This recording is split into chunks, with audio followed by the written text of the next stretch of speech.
everyone, and welcome back to another episode of the Unsank Podcast. I'm your host, Lex, and I'm here to help you overcome whatever life throws your way. Today, we have a very special guest. Namid Wolf is in the house, everybody. And Hello. we're going to get into some amazing stuff today. So let's get started.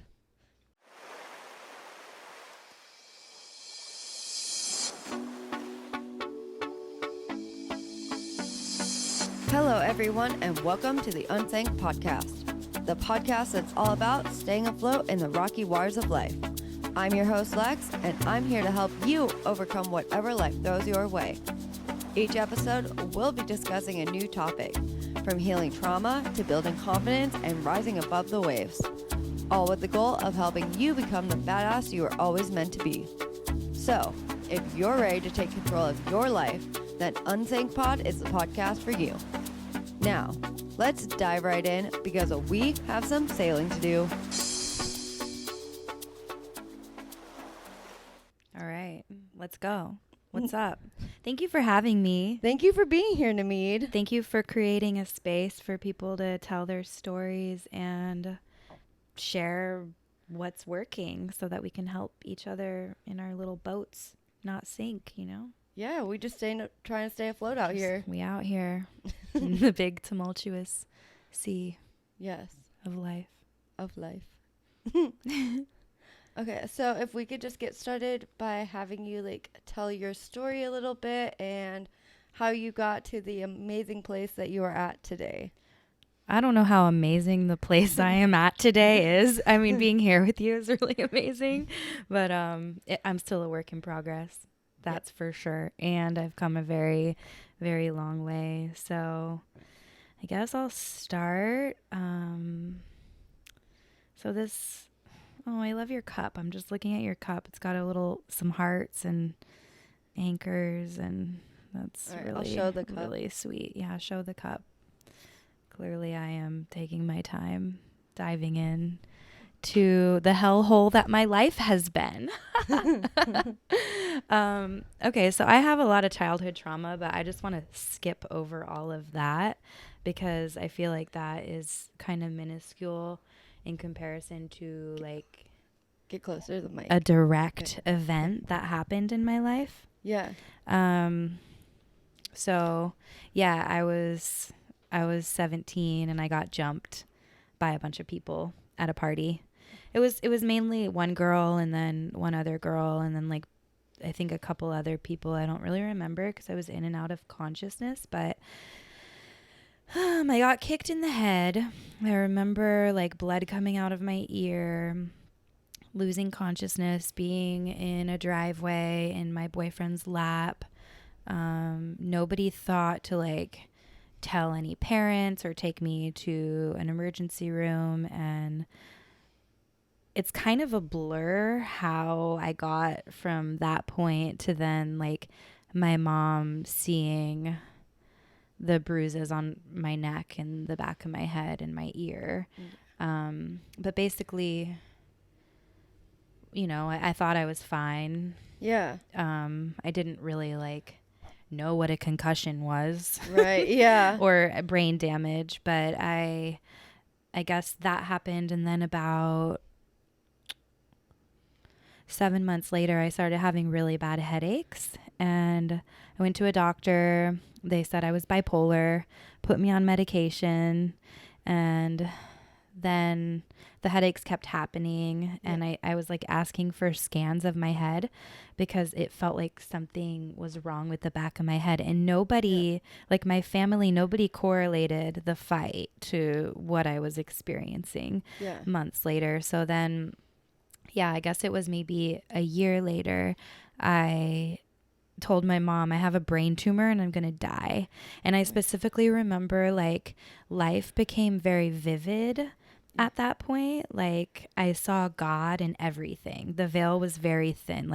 Trees looked extra sparkly and alive, and I could see the life in everything. Sounds, everything was just it was almost the EQ knob in my brain got turned up, and everything was just sharp and intensified. So I had a scan of my head, and came home from school the next day. My mom was crying and they were like, we need to talk to you. Oh my gosh, you have like a tumor in your head and we don't know if we need to do chemo or what, but they're going to figure it out. And I ended up having emergency surgery on my head pretty quick. It's like I said, it's kind of all a blur at that point for me. But the surgery happened rather quick after they found it because the tumor was like eating away at my skull and pushing against my brain in like the lower occipital region, which is, there's an area of the brain. I don't know if it's the amygdala or something. I'm not like, but it's the area that's responsible for fight or flight was right where my plate now is in my head. Oh no. So I had the surgery and the doctor thought that the tumor grew from like my skull cracking and then trying to repair itself. Oh my goodness. So my body was just like quickly trying to repair and grew something. And so no big deal, right? Like no big deal. Just a tumor, you know, not a big deal. No big deal. I don't really remember, I remember driving home from the hospital and having my mom play Jack's Mannequin on repeat, this album. Wow. I'm Ready or something like that. Deep Blue. And that album just was like with me the whole time, but I don't really remember getting home or healing. Yeah. I don't. It's a blur and I don't know where that time went. Yeah. And then I remember telling my mom I was going to go surfing and she was like, no, you're not, you're healing. And I'm like, the salt water is going to heal my brain. And then I went surfing and from there kind of just moved on with my life as if nothing had happened. I had no craniosacral or acupuncture or anyone to kind of none of these alternative methods. Western medicine was like, oh yeah, there was a tumor, we cut it out, it's gone, she's fine. Stitches are healing great anyways, move on. But for me, I feel like that was the crack where the light got in. Oh, that's beautiful. Yeah. Because so I'm synesthetic now. So I taste, color, and sound. Oh, wow. And my senses are mixed up. Yeah. So what does that really mean, synesthetic? It just means that I guess your senses cross over. Oh, cool. Yeah. Which is it's cool, but it's also very intense. I wasn't able to go into shopping malls and big stores and stuff like that for a period in time. I get really overstimulated sometimes. Yeah, that seems like it would be a thing. Yeah. Yeah. But so I guess that point in my life was when things really changed, and that was a very marked moment in time of severe trauma, trauma to my head, twice, literal and emotional trauma. Yeah, I mean, the fight was the first trauma, and then having the surgery on my head was also a trauma. If someone gets their knee cut open and then they get screws and bolts in there, they're not gonna be able to run a marathon necessarily with such ease as someone who doesn't have that. Yeah, true. And so I kind of forever thought that that it wasn't a big deal. Yeah. And then I started having severe freakouts. Yeah. Maybe 3 months after the surgery. I started self-harming. When I would become emotionally overstimulated, I actually would punch myself in the head. Oh, wow. And in the face. And my ex-boyfriend at the time was like, oh my God, what's happening? Here, take a Xanax. So then I just started medicating with Xanax, and I became addicted to benzos and pain meds. Yeah. I have anxiety, so I've definitely been down the Xanax route, and it does help for sure. Yeah. Yeah. But then again, I lost 2 years of my life. Yeah. 3 maybe, to I don't even know, to being on Xanax. Yeah. And to having severe trauma to my physical body, and then numbing the symptoms so that I didn't have to feel them with that. I mean, it makes sense though, because I've self-harmed in the past, and it's like you get so overstimulated that like when you're in pain, your body has no other choice but focus on like the physical pain. So then it makes all the other stuff not feel so bad. Yeah. So like it totally makes sense, you know. I actually like talked to a acupuncturist about it, and she told me that I was technically doing the right thing. Like I was giving my body what I needed by hitting myself in the head, because I needed to bring chi back. Like there was like stagnant chi in my head, and that's me just like trying to get things moving and flowing again, because kind of everything rushes to one place and then it can't flow. So but she's like, there's less destructive ways to, you know, move the chi in your body. So I guess I didn't address or even acknowledge that I had trauma. Like after that, it was just Xanax, and then I was in full on survival mode. So when did you like start healing, start like acknowledging the trauma, and start getting onto your like, we should probably do something to like help this, you know? Yeah, I would say it was after I became a mother. Oh, nice. Is when it became very apparent that like, oh, trauma is a thing. Yeah. You know, I always thought like it's a traumatic car accident, or like I didn't think that what I experienced was trauma. And I remember I was sitting actually in Lithia Park, and I was watching the leaves fall, and I was sitting in my car, and my son was sleeping in the back seat, and I called my dad, and I was like, hey, like, can you talk to me about my brain trauma? And he was like, what brain trauma? Oh, damn. And I was like, he's like, they got it all out. And I'm like, yeah, but I'm fucked up. Yeah. And like, I haven't been okay for a long time. Yeah. You know?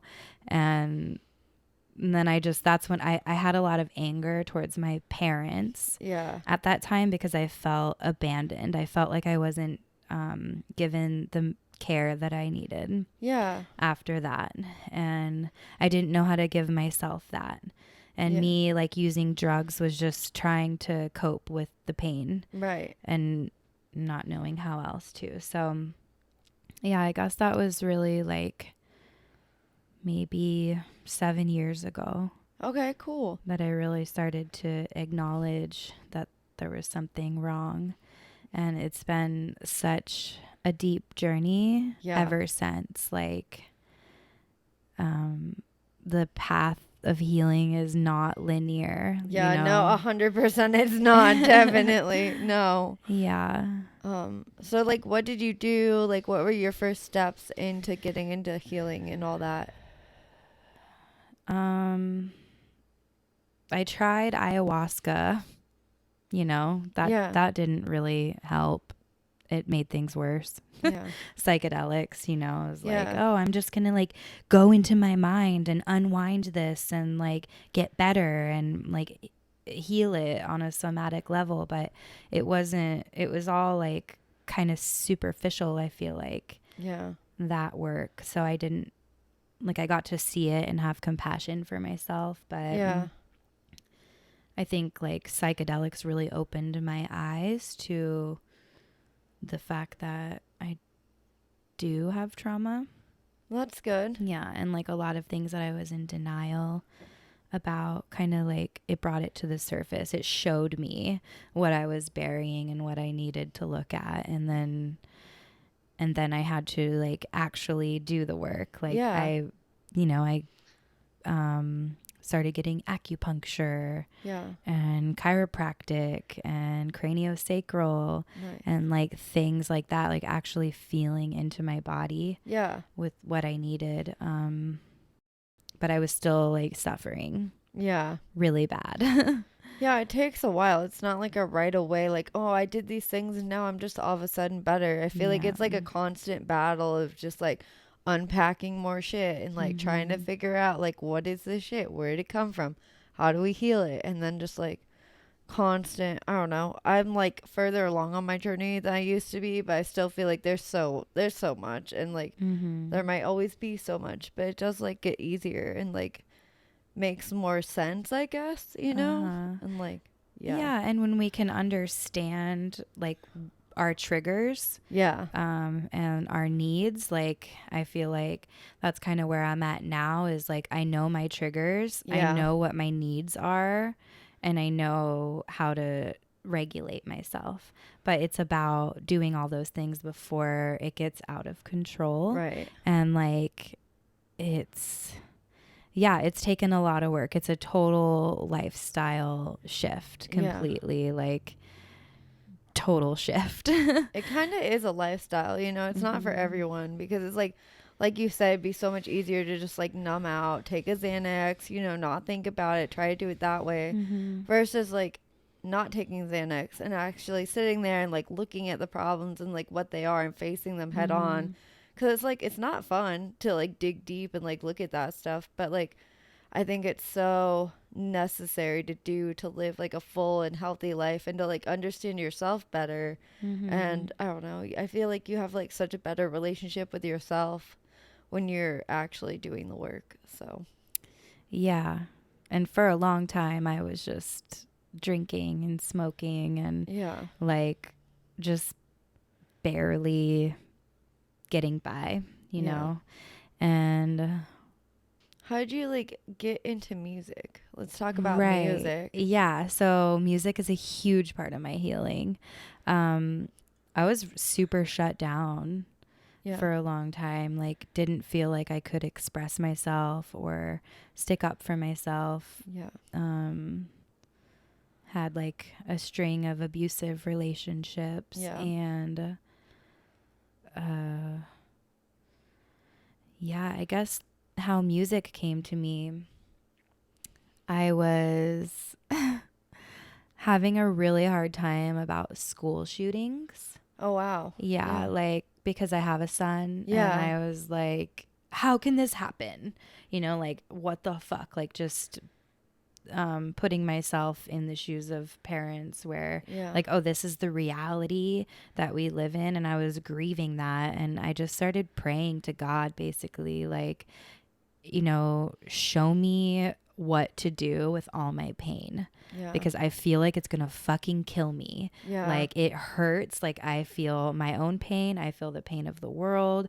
I feel angry. I feel out of control. Like, show me what to do because I feel like I'm gonna die. And so people started randomly giving me musical gear, and I hadn't told anyone that I wanted to pursue that. But since I was a little girl, I always wanted to be a performer. And like, but my parents kind of made fun of me when I was young. Like, oh, my singing sucked and my dance moves sucked and blah, blah, blah, blah, blah. And so I was kind of like, I held myself back. I didn't feel good enough. But then someone gave me like a mixing board, a microphone, an electric guitar, an amp, like all these things started coming to me. And I was like, I don't even know, like these things don't even go together, but they're here. And so, I started then again, like praying for, studio gear because I wanted to learn to produce. And at that point, I didn't even have a computer that worked. Like, I typed all my poetry on a typewriter. Oh, that's so cute. I love that. Oh my God, that's so cute. Yeah, I used to like sit out by the creek and like type intuitive musings for people. Oh, that's amazing. I love it. That's so cute. It was really sweet. And then but then I got a computer and studio monitors and like keyboards and MIDI controllers and a microphone, and I started learning production. And I think having like that intimate time with myself to sit and like be able to like rap my feelings or sing my feelings into a microphone and immediately like hear that back. Like that immediate self-reflection that was like tangible, because self-reflection, when we like are just sitting with our thoughts, it's not tangible. But when it's a song, you can hear and witness and experience and like be like, oh, I don't like that. I want to sculpt that part out. So so music just started happening very organically too. And I was a mom, and then freshly single mom. My son's dad, we split up, and he went and did some traveling in like South and Central America. So I was kind of like thrown into the thick of it, like finally acknowledged I had trauma and I needed to like deal with it. And then got a divorce and then was a mom to a toddler and wanted also then like had this huge dream on my heart, like I need to be a musician, like I need to use my voice for change. I was so on fire, like when I first started for that, I was just like, this is my purpose, this is what I'm doing. It's a little different now, like I feel like before that was like a raging fire that burned everything around me. Like even my relationship with my son, like if I was working on a rap, like that was it. You know, like this is what I need to do. I need to get this out right now or I'm going to fucking lose my shit. And like my relationship with people in my life suffered because I had to be very selfish with giving myself in that way. But it was kind of like unhealthy. But I'm grateful and I feel like I've found more of a balance with it now. You know, with life because I was all in when it came to that. But music has healed me like nothing. Like that's amazing. And continues to. And you rap about like your feelings and your trauma and like all that, right? Mostly. No, it's so beautiful. Like you guys, if you've ever been to one of Namid's shows or if you have the pleasure of going to one of Namid's shows, it's a beautiful, beautiful experience. So I definitely highly recommend going to see Namid because she's amazing. Aww, thank you. No, your shows are beautiful. Like when I see you play, I feel like so connected to you, like on an emotional level because you talk about real shit. It's not just like, oh, bitches and money and like, you know, normal things that people rap about, which are fine, you know, no hate.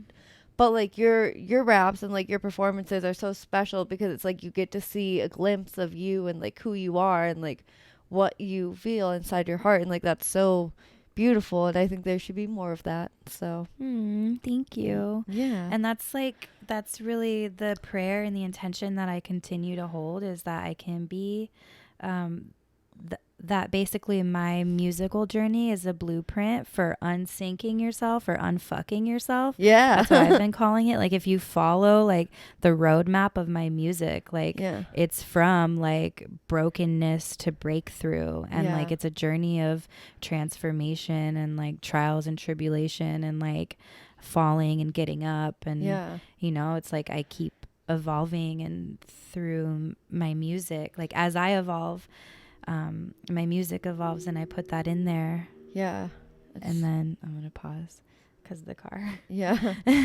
And then sharing that, it feels like it's like my responsibility, like I have to. And sometimes it's hard because it is really vulnerable, and you know what I was experiencing 2 months ago and I put into a song isn't necessarily what I'm feeling now. But like once you put that out as an artist and someone hears that, they're like, oh, this girl's cutting herself. And it's like, no, I did. But I'm not. You know, and it's very vulnerable. And like, I'm glad that you feel emotionally connected at my shows. It's really cool. I like the vulnerability though. I think we should all be more vulnerable because it shows other people that they can be vulnerable too and like express themselves, and we don't have to like be these like, oh, I'm so cool, like, you know, I don't have feelings type people, and like show the world that it's okay to have feelings. Like everyone has feelings. We're not fucking robots. That's not how life works. We all have feelings, and especially people that have been through trauma and like hard things in life. Of course they're gonna have feelings. You can't just like go through something traumatic and not feel shit about it, you know? Like it's just ridiculous. And you can only do that for so long. You know, I mean, that's what happened to me. It was like I went through something traumatic and then got on drugs and started hurting myself and hurting other people around me, and it kind of got to this point of like, okay, something needs to change, or like someone's gonna get really hurt, and I don't want to hurt anyone, and I don't want to hurt myself anymore. Most of all, like it's horrible, that feeling. Like I can even feel it right now when I'm talking about it. Like it's like a tingle at the crown of my head. Yeah. You know, and that's how it starts. It's like this, like, you know, and like, Yeah. I've spent, you know, a lot of time just like screaming in the mirror and like, why, and crying out to God, and, you know, like just trying to like get it off of me. Yeah. But, you know, it's just moment by moment. Yeah. But that's why music is so good. Like, I don't know if you're like into the whole somatic healing thing, Mm-hmm. you know, but you can like move trauma out of your body. And that's like part of the reason why I started DJing and stuff, is because I want to do like somatic healing mixes and like show people that you can like dance the trauma out and stuff. And so like screaming and crying is like, it's good. It's healthy. You should do that. You are healing yourself by doing that. Mm-hmm. You're moving the trauma like out of your body and like slowly getting rid of it, you know, and like you just have to like keep doing that, you know. Yeah.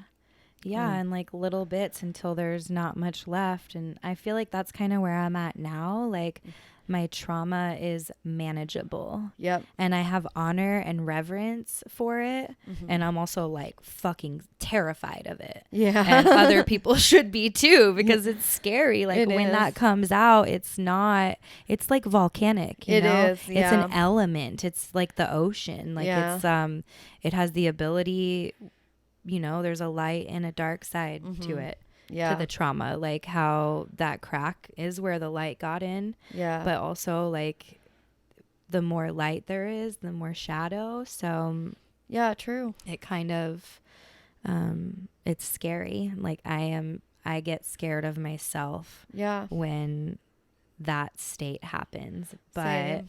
Yeah. That's like why I wanted to start healing so much, is because I was like scaring myself. I'm like, what the fuck is going on? I know for me personally, like substance use is a huge thing. Like I have to keep my system super clear. Yeah. Of things, even alcohol. And it sucks because it's like, I want to do the things that I used to do. Yeah. And yet, I know what my triggers are, and I know that I'm really sensitive, and that even, it's like a lot of the substances just I noticed that too, though, with drinking. Like after I went through my trauma, that like if I got drunk me is a lot more intense than I used to be. You know, there were a lot more freakouts and stuff, and so I quit drinking for a long period of time because I was just like, I need to figure out what this is, why it's happening, and all this stuff before I start incorporating more things back in. It's interesting how that happens, though. How like even when you're drunk, like drunk Lexi before and drunk Lexi now are like not the same. It's not the same drunk, you know. Yeah. And like you have to like recognize that within yourself, that like maybe we shouldn't be drinking, because if you drink then this will come out. And like it's different, like not always having a trauma and then having a trauma and then having to like, you almost have to like re-meet yourself. Like I don't know if you kind of experience that too, of like where you have to meet the new version of yourself and like get to know her triggers and like what she can handle and like what she can't handle, and like it's crazy. It's like a whole new person. Totally. I used to have no boundaries, and just like I would like hug everybody and love everybody and talk to everybody and like not turn guys down because I didn't want to make them feel bad. And like now I am choosing myself. Like I'm saying no to a lot of things, and sometimes it feels weird, you know, because even lately it's been like kind of feeling a little bit boring even, but I think it's actually not boring. I think I'm so used to being in fight or flight of this like high passion. Oh my God, we're doing it, we're performing, we're chasing our dreams, I'm in love, and we're making music and it's fucking dope, to then just like, I want to kill myself, I'm gonna drive my car really fast, like you know, like I'm gonna drink all the whiskey. And like now I'm more so just like when I start to feel like my nervous system and like those big feelings rise, I drink water and take a bath and like lay down with a weighted blanket and listen to something that, you know, kind of calms my mind and stimulates me, but like not too much. Yeah. You know, like a podcast or astrology or something like that, and just regulate before it gets out of control. And that to me kind of feels boring. Yeah, I was thinking about that the other day. I was like, man, I want to go out and do something fun. I'm bored. And then I was thinking, like, I remember the days, like, when I was in my abusive relationship that I would have prayed for a boring day. Like, I would have wanted nothing more than just a boring day. Yeah. You know, like, someone not screaming at me not having to worry, like, am I going to get hit, you know? And so then that, like, put it into perspective of just like, no, it's not boring, babes. This is peace. Like, yeah, right. It's like we need to reframe like boring. Like that's really what I'm working on. Is, you know, it's there were times when I was homeless and I had nowhere to live and I didn't have my son, and now it's like I have my son back and I have a beautiful home and I have a solid career and like things that I'm working towards. And like there was a time in my life where I didn't have any of that. And so like reframing it that this is peace. It's not boredom, it's not being lame, it's not, you know, it's actually healthy, it's stability. And when we've just known trauma our whole lives, stability is like, what?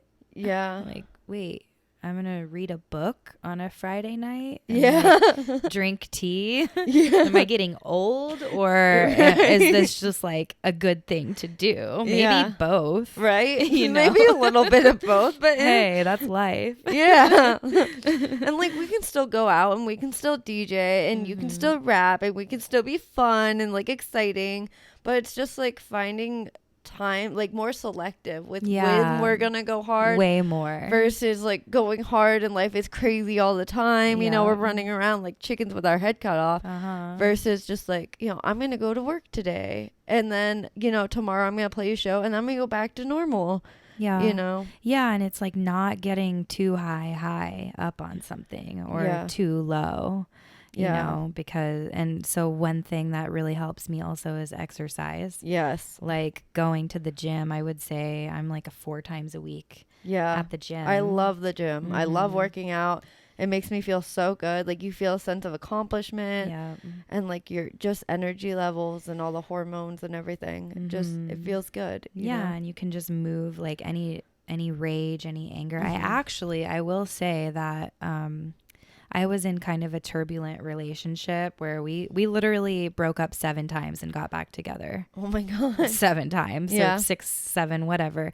But that I went to go to the gym when I was feeling like I was having a big feelings day. And I went to go work out at the gym to like channel my energy, and I ended up getting way more triggered. Oh no. Like trying to like move through it. I started crying on the elliptical and then I went to lift weights and then I was like, I'm not okay. And then like I saw my friend and she was like, oh my God, are you okay? And I just like started busting out crying, and like we went and sat in a little dark yoga room, and she like put her hands on me and like started massaging me and talking to me, and I just allowed myself to cry and to like shake and to feel everything, to feel sad and angry and confused, and to also like allow someone to witness me in that. You know, and it's like, it's scary, especially if we grew up in homes, or like if we grew ourselves up telling ourselves that like our emotions aren't okay. It's very new for me to be like, I can get upset and cry. And, you know, I'm raising a son, so I have to model that behavior for him, and also show him like, it's okay. You can be mad. Like you can be mad. You can cry. You can punch a pillow, but you can't slam a door. And you can't hit yourself, and you can't hit me. You can't hit others. And you need to like respect the space, but like feel your feelings. And no one ever really like showed me that. You know, and loved me at the other side of it. It was always like, anytime that came out, it was like, oh my God, that's so bad. Like, don't ever do that again. You're fucked up. And then Yeah. And then I was just like, I'll show you fucked up. You want to see fucked up? And then they're like, oh my damn. All right. Yeah. So, like, that's real, you know? That's so good, though. We need more moms like you, though, teaching their kids that it's okay to have emotions and stuff. Because I feel like that's how you get, you know, fucked up people. It's people that don't know how to express their emotions. Because, like, I feel like it's a generational thing. Like, you know, our grandparents and everything, the whole World War II generation, they were always like, oh, don't cry, you know, crying's for sissies, and like, you know, and then they pass that down to their kids, which are our parents, which is how we get, you know, your parents and parents that say the same thing, you know. And so I feel like it's our generation and like the next generation's like kind of job to be like, no, we're gonna stop that actually, and we are gonna feel our feelings, and we are gonna talk about it, and we are gonna do this constructively, you know. And so like just think about that. Like your kid is gonna get older, and he's gonna go out into the world, and he's gonna tell other kids that it's okay to feel their feelings, and then it'll be like a beautiful like ripple effect of you know, and we're slowly healing the world.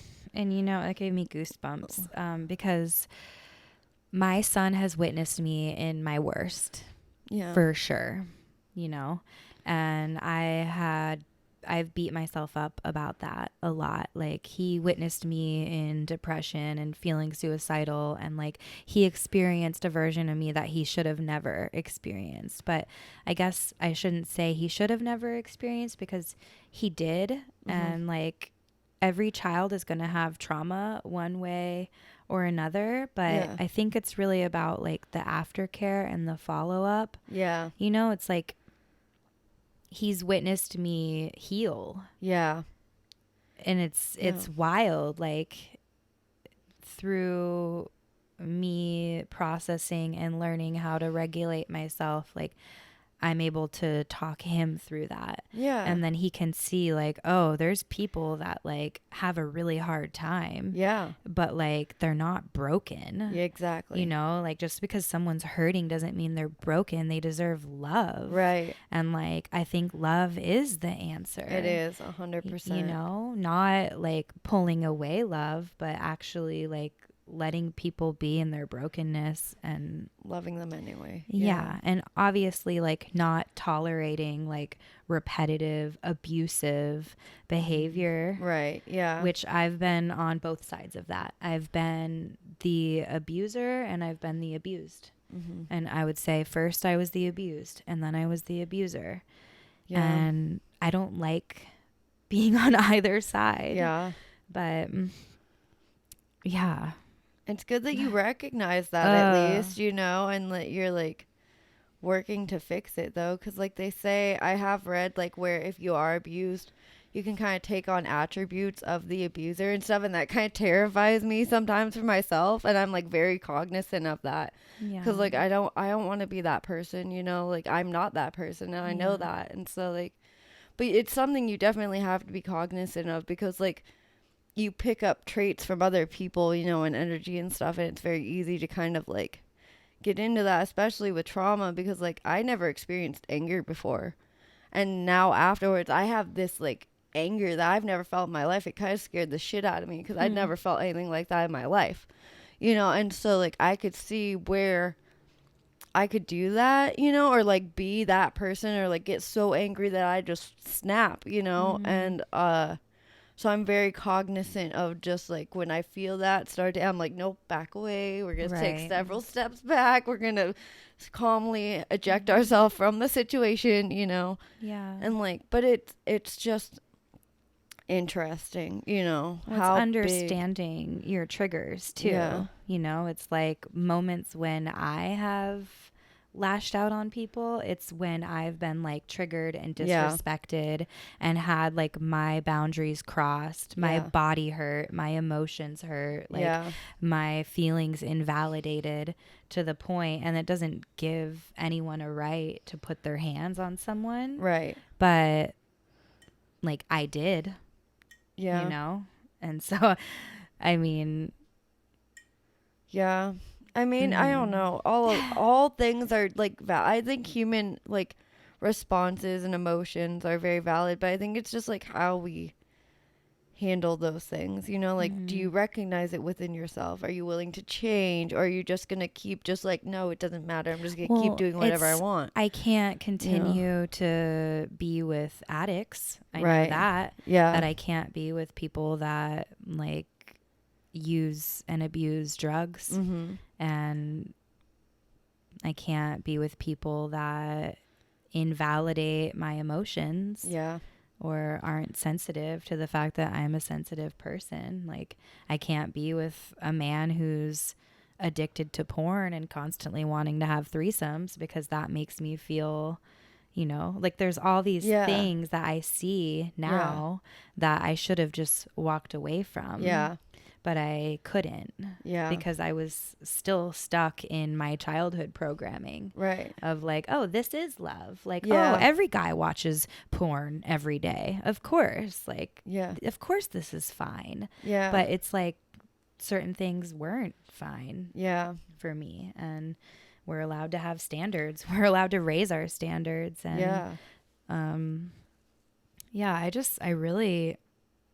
got pushed in some relationships, I would say, especially in 2020, like, and I think that comes from trauma and being traumatized and attracting people that are like likened to what I know love to be, which is not much, you know. It's kind of shitty. It's been really bad, and that's why I'm happy to take time to be with myself and to feel the boredom and the peace of, you know, not having to go through that with someone again, because it's been really hard. In 2020, I was with someone who like put my sexual health in danger. Oh no. And then blamed me for it.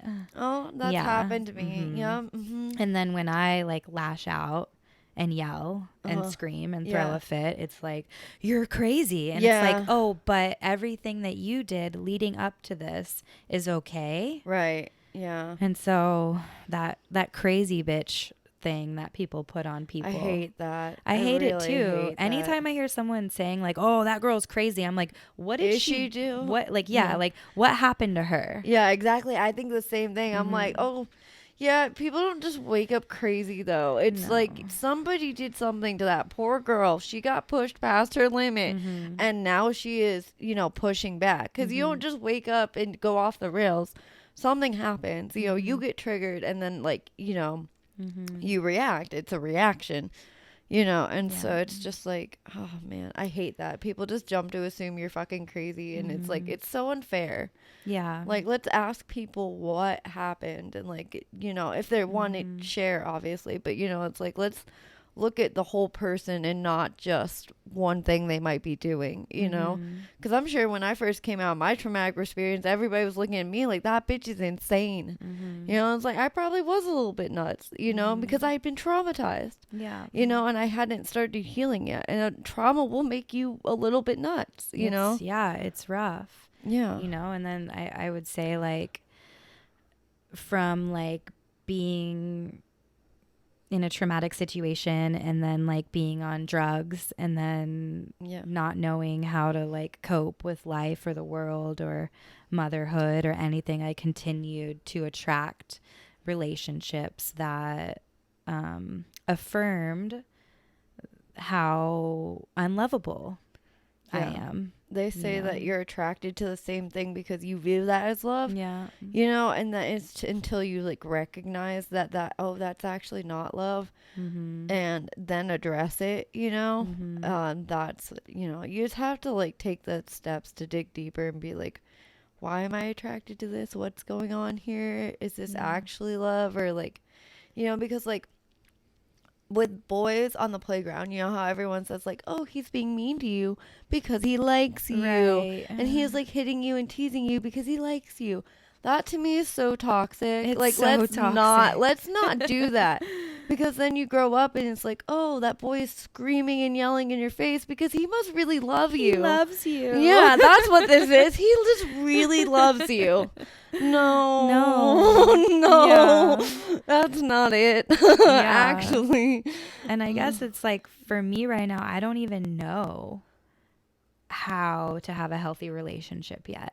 Like, I'm at that stage in my healing where I'm developing a healthy relationship within myself and becoming very clear on like what I can't have in a relationship, you know? And I think that's like a really important place to be, to build that that solid ground within, and then in friendships and community and like relationships that aren't romantic. Because for me, I would say also, the reason I got beat up and that initial head trauma was because my boyfriend cheated on me. Oh. And so it was the girl that he cheated on me with. Oh, that's and terrible. Her friends. Oh my God. And so I think that comes up a lot in my relationships. He was my first love. Like the guy I lost my virginity to. Yeah. You know, and so that's very traumatic. Being heartbroken and then being like physically beat up. Yeah. It was pretty intense. That's terrible to meet. I'm sorry. It's okay. People are so mean. Oh my God. Oh my gosh. You know, but it's like, how to move things out of our body. Yeah. Super important. There's this amazing therapist locally, and she's also a midwife, and I go in to see her every once in a while, and she'll like, one time I was like talking to her and I was holding my throat and she's like, stop. And I was like, what?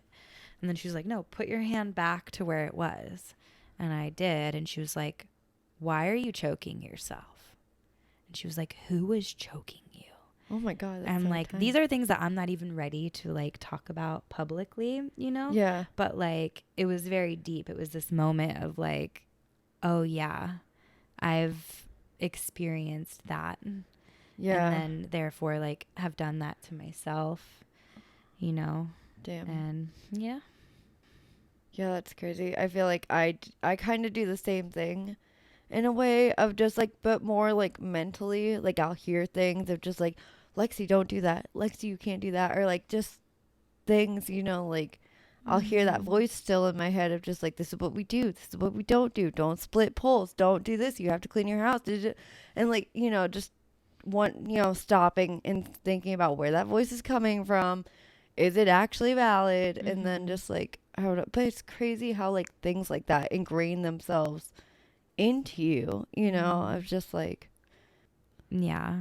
You know, plant medicine and physical movement, nutrition, hydration, eliminating toxic people, like taking yourself out of environments that are like triggering and harmful. And it's so many things, like the path to healing. It's not just like, I go to acupuncture twice a week and then I come home and light a candle and like, it's like, no, like that can be a part of it. Yeah, definitely, for sure. But there's so many pieces. Yeah. And you know, it's always unfolding. I didn't expect to talk about, you know, relationships and like abuse that I've experienced and created. It's okay. Kind of what I do here. Yeah, no, and it's good. Like, it's good to talk about it because obviously it needs to come out. Yeah. I don't know. I feel like this is like a space of just like whatever's meant to be said will be said. And if you really don't like it, I'll edit it out. It's fine. I'm fine. There's one thing I want edited out, but I'll tell you later. Okay. Yeah. Let's talk about you being a doula, because that's beautiful and healing and special. Yeah. Super sweet. So yeah, I'm a birth and postpartum doula. That's so cool. I work with families and moms and support moms in bringing their babies into the world in a way that they feel held and that their voices are honored. And like, I kind of, as a doula, I feel like it's really my role to hear the woman and what she wants and then hold that space for her in the birth space so that she's protected. Like, I feel like I'm a birth keeper or a protector. Yeah, you're like a birth angel. Yeah. It's really great. And I feel like going through so much shadow and darkness and pain and knowing what it feels like to not be held, it helps me hold better space for people because like I know the little unspoken things. Like I can read, I've become hyper vigilant to energy in the room and like what can I do? So it's really beautiful, and I'm so grateful for this work. And that's so cool. You literally help bring life into the world. You know, you want to talk about the light coming in, you know, like what's more light than a new life, you know? That's about as fresh a start as you can get, and like as about as pure as you can get in humanity, you know? That's so beautiful. It's really special, and that's why I feel like I'm still creating music, but so much of my focus is like grounding myself, taking care of my own family so that I can care for the other families that need me to show up for them. So music is like going to keep happening, but I would say for me, it's like God, my family, and my career. Yeah. And I want to become a midwife, but I'm going to What's a midwife? That's where I actually I can study how all the things that need to be done to safely bring a baby into the world. So it's more of a medical side of things. So cool. That's really cool. Whereas now I'm like physical support and emotional and spiritual. But really a midwife does all the things. Like she checks the cervix and can, you know, like she delivers the baby. She can administer fluids and do stitching and like understands fetal heart tones and things like that. I don't do any of that stuff right now. Wow, that's really cool though. What a great thing to want to learn though. Yeah, the calling came really strong right before I conceived my son, I guess. So I've been doing this for 11 years. Oh, wow. And how old is your son? He's 9. Cool. So I started before he was born. Nice. I started working in LA as a doula. I trained with this amazing woman named Anna Paula Markel at Binny Birth. And I have such a solid community still from that training. And I started doing births in LA, and then I conceived my son, and then we moved way far out into the country. So I wasn't doing births anymore, and my partner wasn't super like supportive of me continuing to pursue that as a career path. So I took a long break, and I just started working again a year ago. Cool. A little over a year. Nice. Yeah, it was a year in August. So, and I've done like 17 births this year. That's so neat. 17 new little babies. Right? And it's a lot. That is a lot.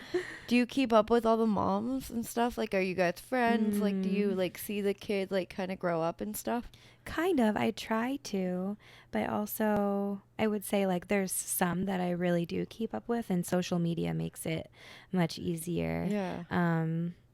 But like I just saw one of my clients from 3 months ago today. Oh, wow. And you know, we stay connected, but also it's hard to stay so close to so many people. Yeah. So there's some that I stay closer to than others. I really want to start doing like new mom or new parent support groups. Oh, that'd be so cool. Yeah, so that I can keep up with people and weave the community. Yeah. Motherhood and postpartum, like everything comes up. Yeah, that's probably, I don't know, the most vulnerable I would think, you know, you could be. And like it makes sense why postpartum happens and like all that stuff. You know, I think there definitely should be a coach for that, because like I don't have children, but I know I'd be freaking out, you know. So there needs to definitely be someone, I think, to coach you through that stage, you know, at least the early, you know, in the beginning. Because like what, you just take this new little human home, and then like what do you do next, you know? Like, well, there's no instruction manual that someone's just like, here, this is how you mother, you know. I mean, there are instruction manuals, but I would say that so much of it is intuitive. Like, you can learn and you can study and you can like seek the wisdom of other women that have done it before, but really like every situation is different, and every day and every moment is different. So like, you can basically, I told my clients today, what did I say? Like, prepare for what you don't know. That's beautiful. Yeah. Like, that makes sense. Totally. Just know that you don't know and prepare the best you can. 'Cause it's also like, it's quite simple. I mean, I guess, it would, I would think it'd be common sense a little bit, you know, like feed the baby, change the baby, make sure the baby sleeps, make sure the baby eats, you know, like keep it alive, you know. I guess it can get to be a lot when you haven't been eating properly and you haven't been sleeping, and the baby's screaming and you have to poop and your husband is upset about something, or you're alone, you know, like it's like when all these like vulnerability factors come to a point and you're just like, oh my God, this baby's screaming and I want to scream, and like all the hormones and emotions. I've definitely experienced some postpartum depression moments with women that has been scary, and also like, whoa, like this is real. Like, this is as raw as it gets. And, you know, and we need love and we need support. Like, the 100%. The feelings come through, you know, and that's what life is, though, you know, like just all the feelings all the time. And like, I definitely had postpartum depression, and it manifested as me like cutting my hair into a super short pixie mohawk and bleaching my hair multiple times. Like, so I had like a bleach blonde pixie mohawk. That sounds kind of cool though. It was, but it was also like kind of bad because I was postpartum. Yeah. So like my hair dyeing skills, it was just not. Yeah. It wasn't glamorous. It was kind of like, oh, this girl's having a moment. But got through that. Yeah, but we all have moments, you know, we get through them. But I think, you know, we just need to hold space and, you know, help people through those moments, which is why what you're doing is so beautiful, you know, and your vulnerability with everything. It's really great, you know. I hope that my one hope is that people can feel safe to be vulnerable with me. Yeah. Because I feel like as a new mom, there might be this like, oh, the doula's coming over, so I better like try to like act like I have my shit together. And I want to be the person where like people can just, they can let it all go. Yeah. Like, you don't have to prepare for me. Like, let me take care of you. Yeah. You know? That's how it should be. I mean, you're there to like coach them and help them. So how can you help them if they're not showing you, you know, what they need help with? You know, if we're all trying to be perfect all the time, then there's no room for growth, because you can't fix something if you think you're perfect, you know, because then there's nothing to fix. Yeah. Yeah. Totally. Just support little things. I'll usually just show up and like ask the mom how she's doing and make her some tea or some food, sweep the floors, ask if there's laundry I can fold, you know, like very simple little things. And I'm kind of like nursing myself through my own postpartum now, because I don't think I ever really actually like learned how to do that then. And I say postpartum is forever. Like pregnancy brain is for life. Like mom brain, it doesn't change. You know, once that happens, like, you know, I'm forever postpartum. Yeah. I mean, your life changes. You brought a new life into the world that you're now responsible for. Like, I don't know, like being a mom kind of terrifies me. Like the idea of it just like absolutely terrifies me, because it just feels like such a big responsibility to like be molding this little human into like a big human. And you know, it's just like, that's a lot of responsibility. So I don't know, I'm just what you do is really cool. And like, you know, I think people need that. And if I ever do have a kid, I'm calling you immediately. Oh my God, I would love to help you. I love when people that I know have babies, and it's so good. Yeah, I love it so much. It's definitely my calling and my purpose, and I'm humbled every day. I learn something new every day. Like, I don't know everything, and there's moments where I have imposter syndrome because I'm like, who am I to like show up and help these women when sometimes I can barely help myself. But like, as I'm doing better every single day, and it almost like being of service gives so much purpose to 100%. my life. So I'm so grateful, and I just like, I'm devoted to mothering mothers. Mothers need mothering too. 100%. I need mothering too, you know.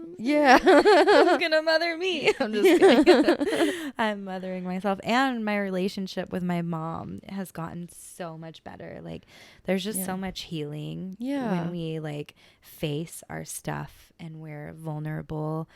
And like, I used to hate my parents, you know, and now I love them. I talk to them on the daily.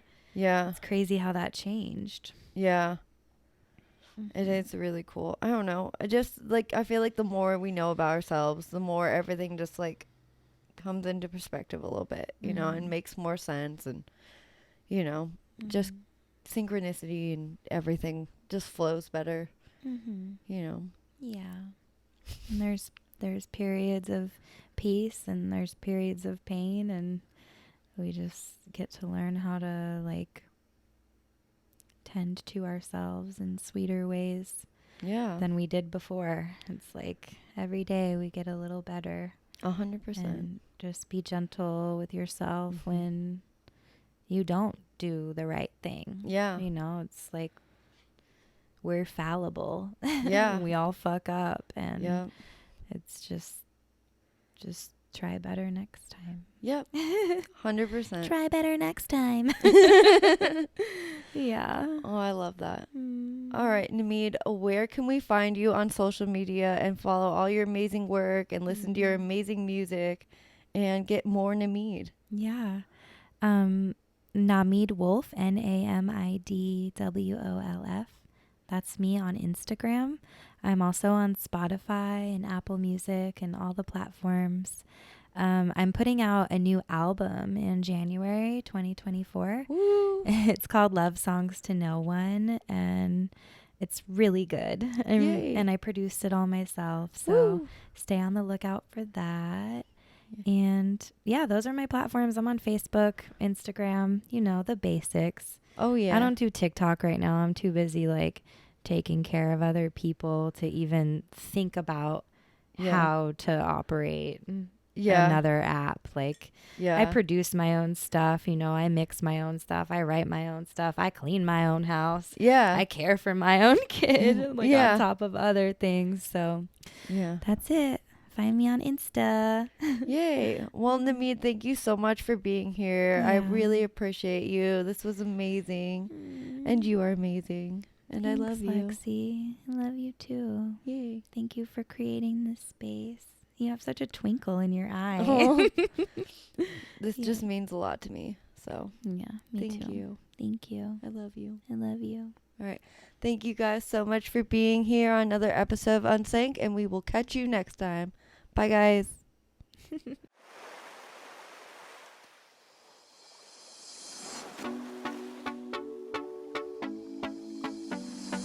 Thank you for joining us on this amazing episode of Unsank Pod. I hope that you found inspiration, healing, and the courage to rise above the waves of life. To stay connected and receive updates on future episodes, follow us on Instagram at unsank.co and unsank.pod. You can also find us on Facebook and Twitter at unsank_co. For additional resources and information, visit our website at unsankco.com. You can also find our episodes on popular podcast platforms such as Apple, Spotify, Amazon, Stitcher, and many more. Before we part ways, I want to extend my deepest gratitude to all of you who have shared your time with us. Your openness and willingness to explore the path to healing have made this podcast truly special. Keep healing, keep growing, and keep spreading the light to those around you. Take care, and remember to stay unsank.